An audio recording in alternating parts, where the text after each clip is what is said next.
Blocus à Diafarabé. Les habitants pris au piège entre les djihadistes et l'armée. Au centre du Mali, dans la région de Mopti, les habitants de la ville de Diafarabé vivent une situation très difficile. Depuis le début de la semaine, ils sont complètement isolés.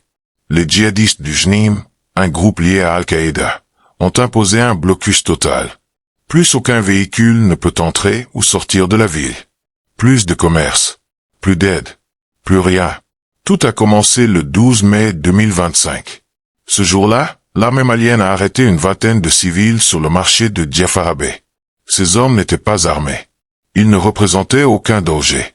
Pourtant, ils ont été exécutés, égorgés par les militaires. Un acte brutal qui a choqué la population.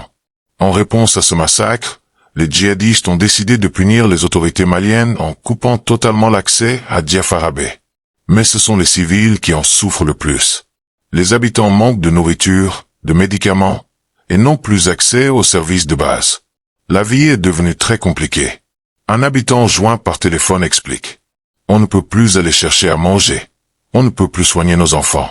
Les gens tombent malades et meurent chez eux, sans pouvoir se faire aider. La situation est également tendue dans les villages voisins comme Nubozo. Les gens ont peur que le blocus s'étende à d'autres localités.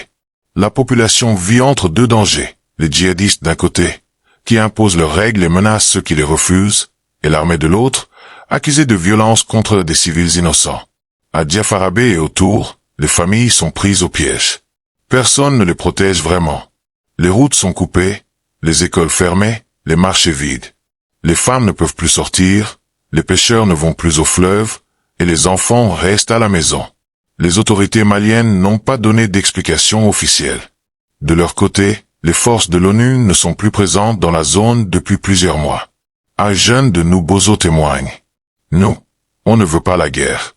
On veut juste qu'on nous laisse vivre tranquillement. Dans cette partie du Mali, oubliée par beaucoup, les gens n'ont qu'un seul souhait, retrouver la paix, pouvoir se déplacer librement, manger à leur faim, aller à l'école, travailler, vivre normalement. Mais aujourd'hui, leur quotidien est fait de peur, de silence et d'injustice. Et tant que le blocus durera, Diafarabé restera une ville prisonnière, oubliée du monde.